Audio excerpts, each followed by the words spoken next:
29 अगस्त 2022। अभी पढ़ेंगे प्यारे प्यारे शिव बाबा की मुरली। मीठे बच्चे, तुम्हें अपनी दैवी मीठी चलन से बाप का शो करना है। सबको बाप का परिचय दे, वर्षे का अधिकारी बनाना है। प्रश्न, जो बच्चे देही अभिमानी हैं उनकी निशानियां क्या होंगी? उत्तर, बहुत बहुत मीठे लवली होंगे। वह श्रीमत पर एक्यूरेट चलेंगे। वह कभी किसी काम के लिए बहाना नहीं बनाएंगे। सदा हाजी करेंगे, कभी ना नहीं करेंगे। जबकि देह अभिमानी समझते यह काम करने से मेरी इज्जत चली जाएगी। देही अभिमानी सदा बाप के फरमान पर चलेंगे, बाप का पूरा रिगार्ड रखेंगे, कभी क्रोध में आकर बाप की अवज्ञा नहीं करेंगे। उनका अपनी देह से लगाव नहीं होगा। शिव बाबा की याद से अपना खाना आबाद करेंगे, बर्बाद नहीं होने देंगे।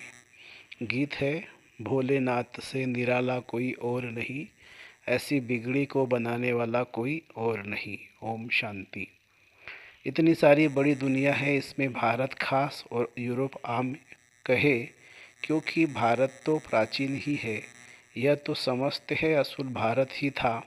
सब धर्म वाले यह तो जानते ही है कि हम एक दो के पिछाड़ी आए हैं, हमारे आगे ही भारत था। यह तो समझ की बात है ना। तुम बच्चे जानते हो कि बरोबर भारत ही प्राचीन है। उस समय भारत ही बहुत धनवान था तो स्वर्ग कहा जाता था।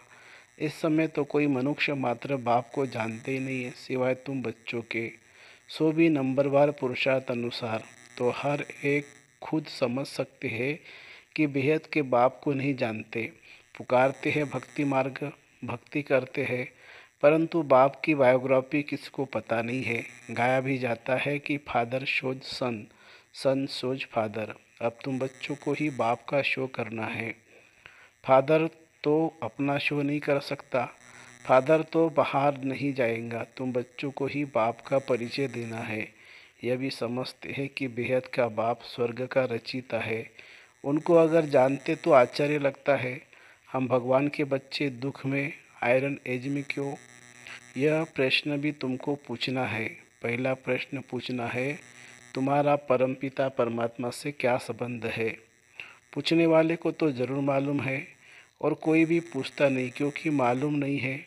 तुम कोई से भी पूछ सकते हो, यह तो कॉमन रीति से सब कह देते हैं, ईश्वर सर्वव्यापी है। परंतु सर्वव्यापी का तो कोई अर्थ ही नहीं है। दुख हरता सुख करता कहते हैं ना, दुख मिटाने वाला सुख देने वाला तो एक चाहिए ना। तुम थोड़ा भी टच करेंगे, समझाएंगे तो समझेंगे बरोबर सतयुग में सुख ही सुख था, अभी तो दुख ही दुख है। तो जरूर सबके दुखों को बाप ने मिटाया होगा। यह तो अति सहज बात है। तुम्हारी समझ में आता है कि हम पारलौकिक माता पिता के बने हैं। यह ज्ञान की बातें अभी ही चलती है, सतयुग में नहीं चलती। वहाँ तो न ज्ञान है न ज्ञान है, ज्ञान देने वाला वहाँ कोई है नहीं। ज्ञान से तो प्रारब्ध पाली, तुम अभी ज्ञान से प्रारब्ध पा रहे हो, नंबरवार पुरुषार्थ अनुसार। देही अभिमानी बनना बड़ी मेहनत की बात है। शिव बाबा की सर्विस में जो तत्पर रहेंगे वही देही अभिमानी बन सकते हैं।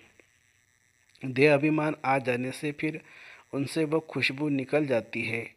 उनकी चलन से ही सारा मालूम पड़ जाता है कि यह देह अभिमानी है। देही अभिमानी बहुत मीठे लवली होते हैं। हम एक बाप के बच्चे ब्रदर्स हैं, आपस में भाई बहन भी है। दोनों ही श्रीमत पर एक्यूरेट चलने वाले हैं। ऐसे नहीं कि श्रीमत पर चले दूसरा बहाना बनाकर बैठ जाए। श्रीमत पर न चलने वाले को बाप कभी अपना बच्चा कह नहीं सकते। बाहर से भले बच्चे बच्चे कहते हैं, परंतु अंदर में समझते कि यह नाफरमानदार है, यह क्या पद पाएंगे। बाप दादा दोनों समझ सकते हैं, श्रीमत पर अमल नहीं करते हैं। देह अभिमान के कारण श्रीमत पर चलते नहीं है। देही अभिमानी बड़े मीठे होंगे। यह आसुरी दुनिया कितनी कड़वी है। माता पिता भाई बहन सब कड़वे, यहाँ भी जो देह अभिमानी है वो कड़वे है। अभी तो तुम देही अभिमानी बन रहे हो। कोई तो सिर्फ तमोप्रधान से तमो तक आए हैं, सिर्फ प्रधानता निकली है। कोई रजो तक पहुँचे हैं, सतों में तो कोई कोई आए हैं। ऐसे नहीं कि धीरे धीरे आते जाएंगे। कब तक धीरे धीरे चलते रहेंगे? देह अभिमानी को कभी देह का अभिमान नहीं रहेगा। यह काम मैं क्यों करूं, इसमें मेरी इज्जत जाएगी। तुम पाकिस्तान में थे तो बाबा बाबा भी बच्चों को सिखाने के लिए सब काम करते थे कि देह अभिमान में न रहे। देह अभिमानी बनने से सत्यानाश हो जाती है। बाहर में जो प्रजा बनने वाले हैं उनसे भी गिर पड़ेंगे। प्रजा में जो साहूकार बनेंगे उनको भी नौकर चाकर मिलेंगे। यह तो और ही जाकर नौकर चाकर बनते हैं। इनसे तो वह साहूकार अच्छे ठहरे ना। बुद्धि से काम लिया जाता है तो समझ में आता है जो बच्चे नहीं बनते हैं वह सिर्फ मददगार बनते हैं तो भी अच्छे धनवान बन जाते हैं। उनको नौकरी करने की दरकार नहीं रहती है। यहाँ तो नौकरी करनी पड़ती है। पिछाड़ी को करके राज्य भाग्य ताज मिलेगा। सजा तो खानी पड़ती है दोनों को। इन सभी बातों को ज्ञानी तो आत्मा समझ सकते हैं। अज्ञानी देहाभिमानी है। उनकी चाल ही ऐसी है, समझा जाता है कि यह कोई काम का नहीं है। या तो बच्चों को श्रीमत पर चलना पड़े, नहीं तो माया बड़ा धोखा देने वाली है। झट देहाभिमान आ जाता है। देहाभिमान को मिटाए देही अभिमानी बनने में ही मेहनत है। यहाँ रहने वालों को तो फिर ब्राह्मण का संग है। बाहर तो दुनिया बहुत खराब है। ज्ञान में संग ऐसा होना चाहिए फर्स्ट क्लास, जो उससे पूरा रंग लगे। देहाभिमानी का संग मिलने से एकदम मिट्टी पलित हो जाती है। फिर फरमान पर भी नहीं चलते। बाबा कहते हैं अगर हमसे आकर पूछो तो झट बताएंगे तुम फरमानदार हो व नहीं। नंबरवार पुरुषार्थ अनुसार बहुत अच्छे अच्छे हैं जो दिल को खुश करते रहते हैं। दुनिया में तो बड़ा दुख मारा मारी है, खून खराबी बहुत है। इनको कांटों का जंगल कहते हैं। तुमने इनसे किनारा कर लिया है। अभी तुम संगम पर हो। बुद्धि में है हम ग्रस्त व्यवहार में रहते संगम पर खड़े हैं। अभी हम कांटों से फूल बनते जा रहे हैं। कांटों से पल्लव निकलता जा रहा है। दुनिया में रिलीजियस सिर्फ तुम ही हो, वह भी नंबरवार पुरुषार्थ अनुसार। जो बाप को ही नहीं जानते हैं वो हुए ई रिलीजियस। कहते भी है धर्मी और अधर्मी। पांडव और कौरव। पांडवों की स्थूल युद्ध कोई है नहीं, तुम्हारी है माया के साथ गुप्त युद्ध। अगर तुम बाप को याद नहीं करेंगे तो माया का थप्पड़ लग जाएगा, तूफान आएगा। बाप कहते अभी तुम्हारा मुख है उस तरफ और पैर है इस तरफ। हमेशा याद करते रहना चाहिए नई दुनिया को। ग्रस्त व्यवहार में तो रहना है। बाप कहते निर्बंधन हो रहने वालों से ग्रस्त व्यवहार में रहने वाले की अवस्था अच्छी है। सब तो एक जैसे नहीं हो सकते, नंबरवार है। स्कूल में कोई एक जैसा नंबर थोड़ी लेते हैं। यह भी बेहद का स्कूल है। बाप सब सेंटर वाले बच्चों को ख्याल रखते हैं। इनको कहेंगे विशाल बुद्धि। विशाल बुद्धि तब बनेंगे जब बाप को याद करेंगे। तुम बच्चों की अब विशाल बुद्धि बनी है। तुम मूल वतन, सूक्ष्म वतन, स्थूल वतन और यह सारा चक्र कैसे फिरता है इसे जानते हो। इसको विशाल बुद्धि व बेहद की बुद्धि कहा जाता है। मनुष्यों की है हद की, तुम्हारी बनती है बेहद की बुद्धि। तो बच्चों को बहुत मीठा बनना पड़े। जितना मीठा बनेंगे, संपूर्ण बनेंगे, उतना वह भविष्य में अविनाशी बन जाएगा। देखना चाहिए कि हमारे में देहाभिमान तो नहीं है। अगर कोई काम में ना करते हैं तो समझा जाता है इनमें देहाभिमान है। सतयुग में सब देही अभिमानी होते हैं। जानते हैं एक पुराना शरीर छोड़ नया शरीर लेना, या तो कितना रोते हैं। देहाभिमान है ना, देह पर बहुत प्यार है। तुम बच्चों के लिए यह दुनिया जैसे है ही नहीं। अशरीरी आए थे, अशरीरी बन जाना है। बेहद का बाप बच्चों को पढ़ाते, उनका कितना रिगार्ड रखना चाहिए। बंदर किसका रिगार्ड नहीं रखता। हाथी को भी गुर गुर करेगा। तो जो अंदर के कड़वे रहते हैं उनको बाप सपूत थोड़ी कहेंगे। कहेंगे इससे तो बाहर रहने वाले अच्छे हैं। रिगार्ड तो रहता है, यह भी ड्रामा ही कहेंगे। आज अच्छा चल रहा है, कल माया का तूफान लग जाता है। समझते नहीं कि हम कोई तूफान में है। बड़े बड़े को भी तूफान तो लगते हैं ना, फिर भी ड्रामा कहा जाता है। हम शिव बाबा से वर्षा लेते हैं। यह भूलने से ही खाना बर्बाद हो जाएगा। खाना आबाद होगा शिव बाबा के भंडारे से। इनको भूलो, उनको भूला तो झोली खाली हो जाएगी। प्रजा में भी साधारण पद पाएंगे, सजा तो बहुत खाएंगे। खुद छोड़ने से फिर औरों को भी संशय बुद्धि बनाते हैं। बाबा को तो तरस पड़ता है, परंतु माया का वार सहन नहीं कर सकते हैं। उस्ताद सिखलाते तो बहुत है, अचल अडोल रहना है। नहीं रहते तो बाबा समझते हैं अजून सिल्वर एज तक भी नहीं पहुँचे हैं। वंडर लगता है, ज्ञान पूरा न होने के कारण, शिव बाबा से योग न होने के कारण गिर पड़ते हैं। तूफान तो क्या क्या लगते हैं, चढ़ना और गिरना यह तो होता ही है। गिर गया तो फिर उठ खड़ा होना चाहिए ना।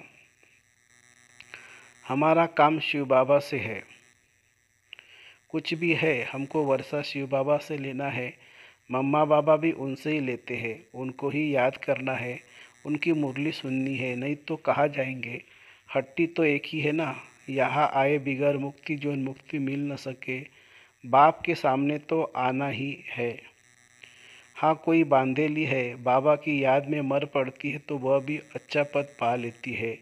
या जो देहाभिमान में आकर अवज्ञा कर लेते हैं उससे उसका पद अच्छा। क्योंकि बाबा की याद में मेरी ना क्योंकि बाबा की याद में मरीना अच्छा सौभाग्य है ना। इस ज्ञान मार्ग में कोई और तकलीफ नहीं है, बड़ा सहज है। यहाँ देही अभिमानी बहुत बनना है, बहुत देह अभिमान में रहते हैं। बाबा तो और कुछ कहते नहीं, सिर्फ दिल से अंदर तरस पड़ता है। शिव बाबा के भंडार से शरीर निर्वाह करते हैं, यज्ञ की संभाल कुछ नहीं करते हैं तो पद क्या पाएंगे। इस यज्ञ की तो बहुत संभाल करनी है। जहाँ भी सेंटर स्थापन होते वह शिव बाबा का ही यज्ञ है। इस यज्ञ रचने के लिए सिर्फ 3 पैर पृथ्वी चाहिए बस। कोई बूढ़े हैं, खुद समझा नहीं सकते, अच्छा फिर कोई बहने व भाई को बुलाओ। एक छोटा कमरा बना दो और बोर्ड लगा दो, बड़ा पुण्य का काम है। अभी कलयुग है, विनाश सामने खड़ा है, पाप से जरूर स्वर्ग का वर्षा लेना है। स्वर्ग का वर्षा मिलता ही संगम पर, बाकी जबकि पुरानी दुनिया खत्म होती है, नई दुनिया स्थापन होती है। संगम पर वर्षा मिलता है जो फिर भविष्य के लिए अविनाशी हो जाता है। तुम बहुत समझा सकते हो, सिर्फ 3 पैर पृथ्वी चाहिए बस। एक दो को उठाया तो भी अहो सौभाग्य। तुम एक ही मंत्र देते हो, मन मना भवो। सिर्फ कहते हो बाप को याद करो तो अंत मति सो गति हो जाएगी। बाप स्वर्ग का खजाना देते हैं, सुना बस बुद्धि में बैठा, स्वर्ग में आने लायक बन गया। जगह देने वाले को हक मिल जाता है। बाबा इतना सहज करके बताते हैं, कोई को सुखधाम का रास्ता बताओ। प्रजा बनी वह भी अच्छा, नंबरवार बनते जाएंगे। 3 पैर पृथ्वी का मशहूर है, इसमें इससे तुम विश्व के मालिक बनते हो। प्रजा भी कहेंगी ना, हम विश्व के मालिक है। यह मकान भी 3 पैर पृथ्वी है ना, शुरू भी 3 पैर पृथ्वी से हुआ। एक कोठी थी, फिर धीरे धीरे बड़ा बनता गया। ऐसे बहुत आएंगे जिनको बाबा कहेंगे तुम ऐसे पैसे क्यों करेंगे। तुमको बहुत अच्छी राय देते हैं कि 3 पैर पृथ्वी की ले लो, 10-15 हॉस्पिटल कॉलेज खोलो, अपने गांव में मकान किराए पर ले लो। यह तो सब खत्म हो ही जाएगा। इससे तो इस खर्च में 10-15 सेंटर खोलो तो बहुतों का कल्याण हो जाएगा। तुम बहुत धनवान हो जाएंगे। तुम छोटी सी जगह में यह कॉलेज खोल सकते हो। तुमको सिर्फ रास्ता बताना है, अंधों की लाठी बनना है, जगाना पड़ता है। बाप और वर्षे को याद करो तो बस तुम्हारा बेड़ा पार है। और कोई खर्च आदि की बात ही नहीं। बेहद के बाप से बेहद वर्षा लेंगे, समझाना बड़ा सहज है। अच्छा, मीठे मीठे सिखिलदे बच्चों प्रति माता पिता बाप दादा का याद प्यार और गुड मॉर्निंग। रूहानी बाप की रूहानी बच्चों को नमस्ते। हम रूहानी बच्चों की रूहानी माता पिता बाप दादा को याद प्यार, गुड मॉर्निंग और नमस्ते बाबा नमस्ते। धारणा के लिए मुख्य सार। फर्स्ट क्लास ज्ञानी तो आत्माओं का संग करना है, देही अभिमानी बनना है, देह अभिमानी के संग से दूर रहना है। दूसरी पॉइंट, यज्ञ की बहुत प्यार से सच्चे दिल से संभाल करनी है। बहुत लवली मीठा बनना है, सपूत बनकर दिखाना है, कोई भी अवज्ञा नहीं करनी है। वरदान: ज्ञान, गुण और शक्तियों से संपन्न बन, दान करने वाले महादानी भव।